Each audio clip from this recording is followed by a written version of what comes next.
Okay. So big picture. Let's go to slide 32. Felix, you actually dug this one up. But I think this is actually all the little inconsequential data, we beat by a bip or we miss by a bip on these like economic data points. It's so ridiculous when you look at this chart. The change in US fixed income outstanding from Q4 23 to 2024, roughly half of all fixed income product coming to the market is treasuries. So like, you have $1.7 trillion of treasuries coming to the market. And I think that's actually like over the next year, it's something like 7 trillion have to be refinanced. And I think the biggest thing in all this is they will manufacture the numbers, whether they adjust inflation to somehow lower rates here, because they have to refinance. They cannot have this big of an interest rate expense on their government debt. And I think politically, governments can and will do anything in their power to manipulate their system. And whether that means like hedonic adjustments in the inflation numbers or unemployment numbers, that that's like a little like the fudge game they play on all this stuff. But this is the big problem is treasuries just need to be refinanced and they're going to get rates lower. So if you look at Fed funds futures, I think by September, there's like an 80% chance of a cut. And then, another one in October coming. So they're gonna lower rates. The Yeah. market's telling you they'll And probably lower rates anyway, which is why the bond market hasn't fallen apart.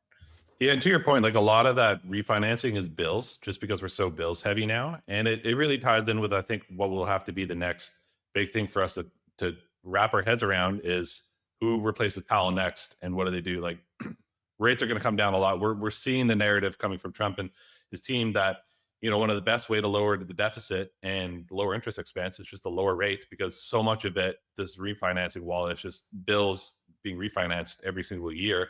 So this refinancing wall is like basically permanent.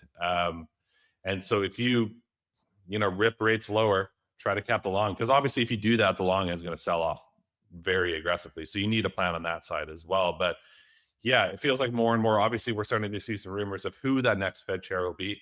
There's rumors of Scott Bessent. They tried to tamp those down pretty quickly. I know Kevin Warsh was in the front running.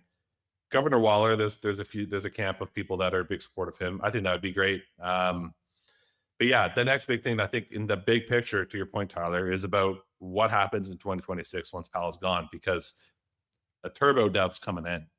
Like Paul Tudor Jones was on Bloomberg this week talking about it. It's just like he's going to put in a mega dev. They're going to rip rates down 200 bips. The long end's going to sell off, and yeah, it feels like we're heading towards that direction of the Treasury and the Fed being a lot closer than more than just like a weekly lunch. Yeah. Then you get into real fiscal dominance. Yeah. But here's another one, slide 48, just to cap off that whole thing. They are buying, the US Treasury continues to repurchase debt at the fastest pace in years.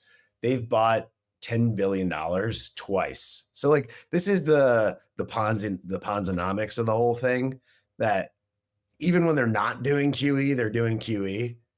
And it's just so classic. And if you go to the next slide, this is the weighted average maturity. These are all the existential risks for the market in general.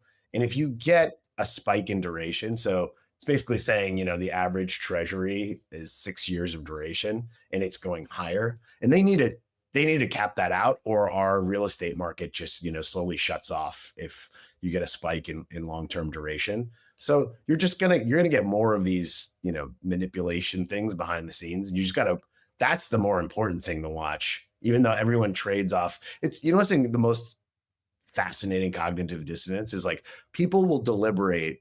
There's guys that on the Wall Street payrolls that make $500,000 a year as an economist just to dig into these CPI numbers. And it's like they go on TV and it's basically just marketing. You're a highly paid marketer that just digs into these numbers.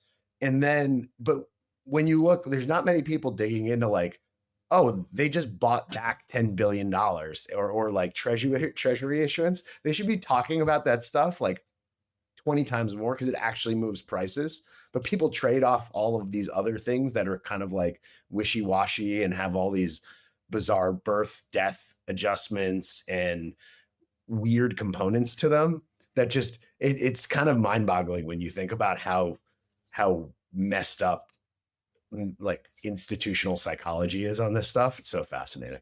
Yeah, that's where like I feel so. I mean, that $10 billion, a lot of it is bills, but they've also been doing long end buybacks where it's like the 2 billion ones. And I think obviously like during Liberation Day sell off in the bond market, like Scott Besson was being interviewed and he was saying, we have tools, namely buybacks, so we can accelerate substantially. And they are increasing the pace. And yeah, I mean, my sort of big picture view of where this all goes is that you're gonna lower the Fed funds with the super dovish Fed chair. You're gonna have the Treasury issue a ton more bills, and you're gonna have the Treasury take those bills, the issuance from those bills, and buy the long end. So issuing bills, buying the long end, and that feels like the setup for that paired with a lot of bank deregulation, SLR exemption, GSIB surcharge, all those different things. It feels like the pieces are coming together for, I think, things to change really significantly next year. And I think to your point, Tyler, like looking and focusing on that is a lot more important than looking at like random 10 basis point changes in, survey based economic data that will be revised in a few months anyway. Yeah, and like if you just look at this is kind of crazy. I don't know if you can bring this up, but if you look at like a long-term 5-year chart of like ARKK, the market is actually telling you like that's like the most duration. Like everyone calls it like they have fake companies in there, and it's like a bunch of BS. There's some real stuff in there, obviously, like Tesla's, Coinbase, etc. But it's doing a long term cup and handle here where it could break out to the upside, and that's actual prices telling you that capital is going into longer term duration assets, and the Fed is actually going to ease in the next couple months. I think that's really what's happening here. But everyone wants to be perennially bearish, just because it's you look smarter being bearish. But I don't know if you look at price, it's not what the market's saying right here.